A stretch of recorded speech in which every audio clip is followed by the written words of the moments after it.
হরে কৃষ্ণ।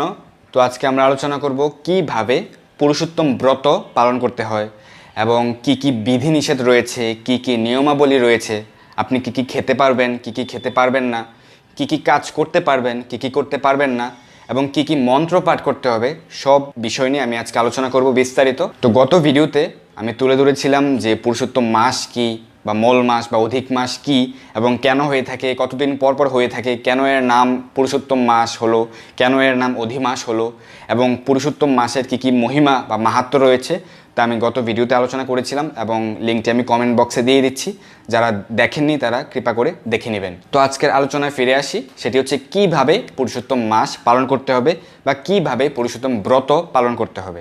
তো যারা পুরুষোত্তম ব্রত পালন করবেন বা করবেন না, সকলের জন্য যেটি পালন করা কর্তব্য সেটি প্রথমে আমি বলছি, সেটি হচ্ছে একদম জিস্ট, সকলের জন্য সেটি পালন করা কর্তব্য। তো সেগুলি কি? তো সেগুলি হচ্ছে আপনারা প্রতিদিন ভোরে স্নান করে মঙ্গল আরতি করবেন এবং এই মাসে আপনারা প্রতিদিন অধিক সংখ্যক হরিনাম করবেন, কমপক্ষে 16 মালা হরিনাম জপ করবেন, অথবা যদি আপনার পক্ষে সম্ভবপর হয় আপনি 24 মালা, 32 মালা বা 33 মালা করতে পারেন। তো কেন 33 মালা? কারণ এই মাসে 33 যে সংখ্যাটি সেটি অনেক তাৎপর্যপূর্ণ।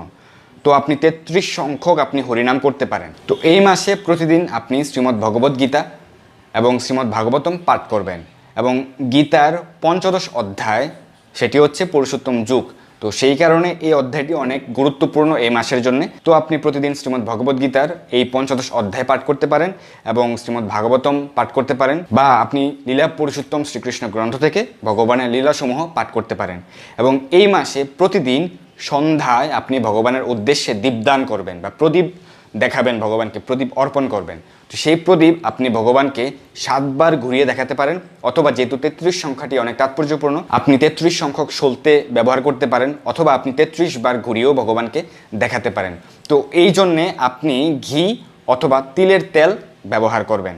তো এই মাসে প্রতিদিন আপনি যদি ভগবানকে প্রদীপ দেখান বা দীপদান করেন তাহলে ভগবান অনেক সন্তুষ্ট হন। এবং দীপদানের জন্য যে মন্ত্র আপনি পাঠ করবেন বা যে মন্ত্র গাইতে গাইতে আপনি দীপদান করবেন, তো সেটি হচ্ছে শ্রী শ্রী চৌরাগ্রগণ্য পুরুষাষ্টকম। তো সেটি আমি এখানে দিয়ে দিচ্ছি, আপনারা স্ক্রিনশট নিয়ে রাখবেন। এবং এই মাসে আপনি ভগবানের অর্চনা করবেন, বা যদি সম্ভব হয় তাহলে শালগ্রাম শিলার অর্চনা করবেন। এবং এই মাসে তীর্থ স্নান করাটা অনেক গুরুত্বপূর্ণ। যদি সেটি সম্ভব না হয় আপনি পবিত্র নদীতে আপনি স্নান করবেন। এবং এই মাসে আপনি তুলসীতে জল দান, তুলসী পূজা, তুলসী পরিক্রমা করবেন। এবং তুলসী পরিক্রমা আপনি 33 বার করতে পারেন অথবা 7 বার করতে পারেন, তবে 33